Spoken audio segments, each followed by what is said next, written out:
있잖아요. 음. 이번에 민주당 영입되신 분. 여기 보니까 또 언론들이 또 장난질을 쳐요.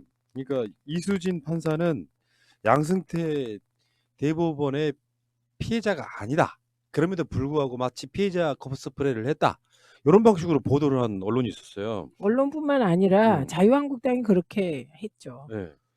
근데 실제로 그 핵심은 그거죠. 이순신 판사가 그러니까 이름이 양승태 전 대법원장 공소장이 없다. 그러면 이수진이 무슨 사법농단의 피해자냐? 뭐 이렇게 이야기를 했는데 실제로 지금 계속해서 양승태 법원 행정처가 탄압했던 곳이 바로 이수진 판사가 이 참여했던 국제인권연구회, 다음에 인권 보장을 위한 사법지도서 모임 인사모 여기를 핵심으로 계속 탄압을 했기 때문에 이수진 판사가 이름이 안 나온다고 해도 그 피해자가 아닌 건 아니잖아요. 그렇죠. 피해자 맞고 2018년 11월 21일자 한국일보가 검찰 수사 과정에서 이수진 전 판사뿐 아니라 당시 법원 행정처 문건에서 무리야기 판사로 지목하여 관리한 11명의 판사의 실명과 피해 사실을 다 보도했다고 합니다. 그리고 그 자유한국당에 얼마 전에 그 전두환 그 재판 담당 판사 입당해서 자유한국당으로 출마한다 그랬잖아요. 그럼 자유한국당으로 출마하는 판사는 괜찮고 민주당 입당해서 출마하는 판사만 정치 판사입니까? 진짜 자유한국당은요. 세상이 자유한국당이 하는 것은 선, 자유한국당의 반대편은 악 이렇게 돌아가는 그런 느낌을 준다니까요. 그러니까 이 정도로 사실은 주장을 하려면은 또 그 보수 언론도 이렇게 악의적으로 쓰려면 최소한 이수진 판사가 그 양승태 원장 그 대법원장 체제하에서 뭐라도 한번 맡았어야죠. 그렇죠. 네. 근데 그 근처에도 안 가 있었던 분이고 그리고 사법농단의 피해자는 사실은 대다수 판사들이 다 피해자죠. 네. 네.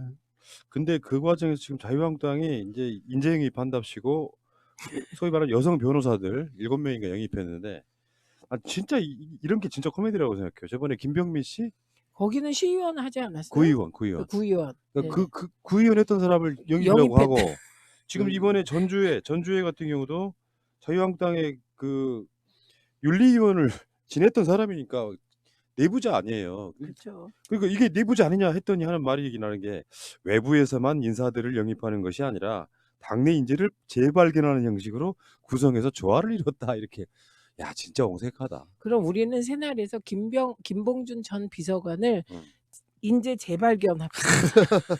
그래가지고 다른 방송에 투입시키는 거야. 그렇죠. 그리고 이걸 인재영입이라고 해. 그렇죠. 근데 어찌됐든 이 뭐 여성 변호사를 7명을 법조인을 한 거는 뭐 노력은 한 것 같아요. 근데 이분들 영입 발표하면서 심재철 원내대표가 가정은 여성 몫이다라고 이제 그 하면서 쭉 발언을 이분들을 칭찬을 했단 말이에요. 그리고 야 여성의 신분으로 법조인이 된 것 자체가 대단한 일이다.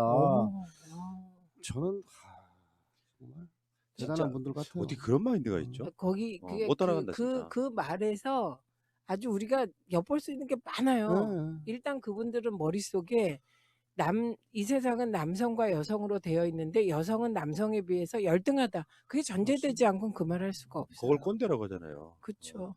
라떼 이런 분들. 근데 그 과정에서 지금 하나 더 눈여겨볼 인물 김웅 전 검사. 야 이분이 그 뭐 드라마 검사 내전? 네. 맞죠? 그 검사 내전 검사 외전. 내전일걸요? 검사 내전 지금 드라마. 드라마는 검사 내전, 책은 검사 외전. 아 그렇습니까? 아니에요. 내전이에요. 내전. 검사 내전. 어쨌든 그 썼던 그분이 이제 뜬금없이 여기 검경 수사권 조정 그 법안 통과되고 나니까 더러워서 못해 먹겠니 하고 나간 거 아니에요. 근데 비록 며칠 만에 새보수당이 입당을 해요. 난 이게 지금 예를 들어서 이수진 판사나 이탄희 판사처럼 그 내부적으로 뭔가 아주 오래된 뭔가가 있다. 잘못된 게 있다라고 계속 줄기차게 주장해 온 사람이라면 또 모를까. 이 사람은 심하게는 검경 수사권 조정 관련한 그 만들어진 조직이 있잖아요. 그걸 하기 위한 조직에도 들어가 있던 사람이에요. 근데 법안이 통과되니까 이게 무슨 뭐 사기네 뭐네 하면서 나갔다가 결국에는 새로운 보수당에 들어가고 새로운 보수당 뭐 선택한 이유가 뭐 새로운 보수당 사람은 잘해줬다는 등 얘기 작 귀를 어 기울여 줬다. 작은 정당이지만 어쩌고 결국은 합당할 건데. 그래서 앞에 얘기했던 심재철 원내대표의 발언, 그건 이제 최민희 의원님께서 그분들의 어떤 그 이 뇌구조에 대해서 아까 말씀을 하셨잖아요. 근데 저는 김웅 검사를 저는 같은 궤로 그렇죠. 지금 이제 보고 있는데, 그건 뭐냐면, 그러니까 심재철 원내대표나 자유한국당 의원들은 굉장히 오랫동안 특권을 누려온 특권 의식을 갖고 있는 분들이에요. 음. 이 김웅 검사라는 분도 검찰 특권이라는 것을 충분히 누려왔던 사람이 그 안에서, 최근에는 사실 또 정점에서 누려왔던 분들이죠. 그렇죠. 그러니까 이분들은, 그러니까 특권 의식을 갖고 있는 분들은 어떤 게 있냐면, 오늘 김웅 검사 메시지 중에 감성파리 얘기 나오고 선동 얘기 나와요. 그게 아마 이제 문재인 정부나 민주당을 얘기를 하는 것 같아요. 이분들은 뭐냐면 일반 국민들, 대중들, 소비자들하고 공감하는 것 자체가 감성팔이야. 받아들여지지 않는 거예요. 굉장히 특권 엘리트주의가 이제 있는 거죠. 그러니까 지금 자유한국당이 사실은 국민들하고 정치 융화를 못하는 게 그런 의식으로부터 출발하거든요. 그런데 사실 이게 기업이었으면 벌써 굳어놨죠. 그렇죠.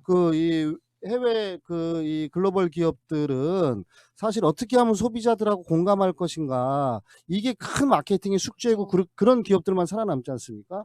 근데 이제 이런 특권 의식 갖고 정치를 하다 보니까 국민들하고 계속 괴리가 되는 거고, 이 김웅 검사도 아주 검찰 특권의 상징을 몸소 체험한 사람인 것 같아요.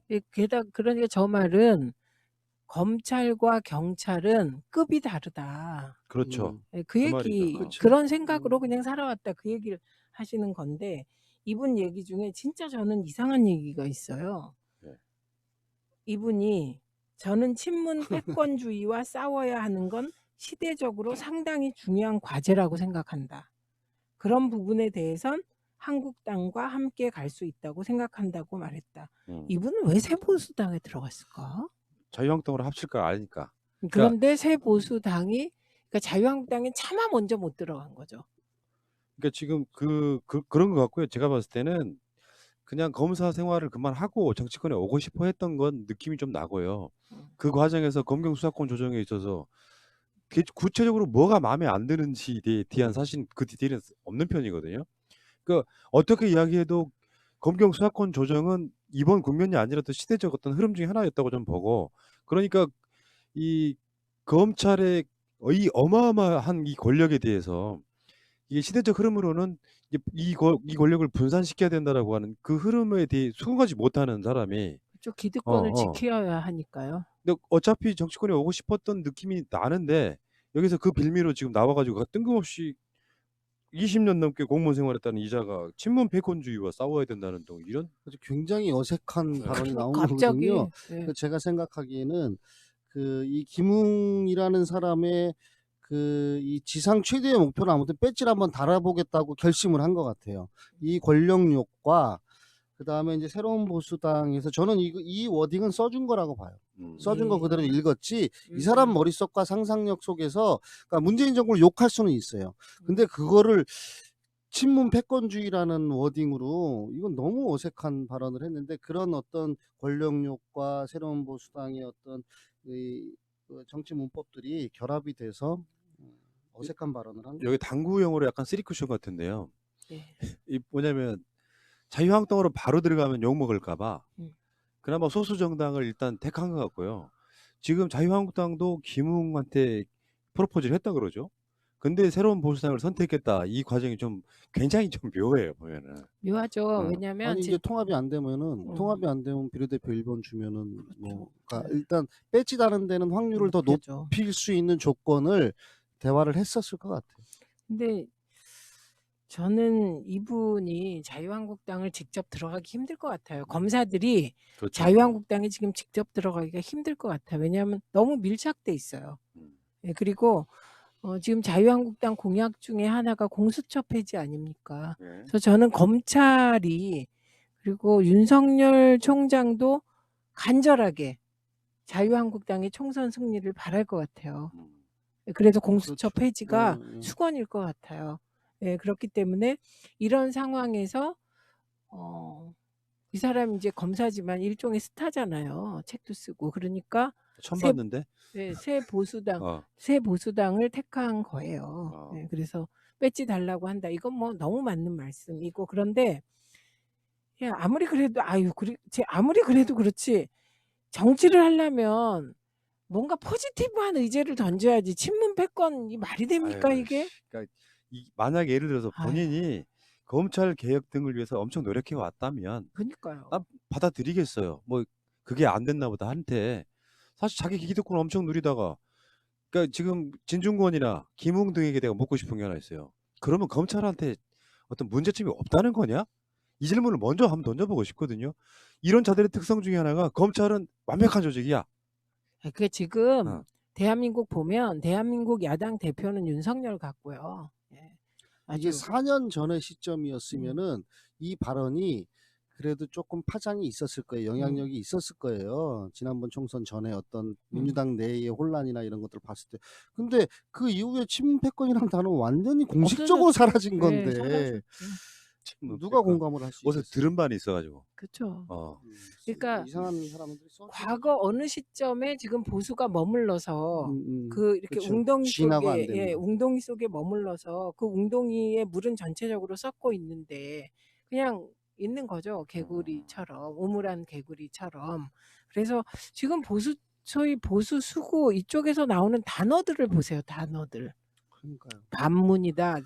친문 패권으로까지 나갔으니까 이건 뭐 과거로 돌아간 거고 나오는 단어들이 미래지향이 하나도 없어요. 예. 게다가 이름만 통합신당. 아니 어떤 당에다가 네. 통합해서 신당 만들었다 외에 자기 정체성이라는 게 없죠. 있잖아요. 예를 들면 네. 하다못해 새로운 보수당의 보수, 네, 네. 민주당은 민주, 하다못해 새정치 이런 게 다 자기들 정체성인데 통합신당이라고 부르는 그 이야기 이따가 다시 하실게요. 네. 일단 그 이야기는 여기까지 하시고.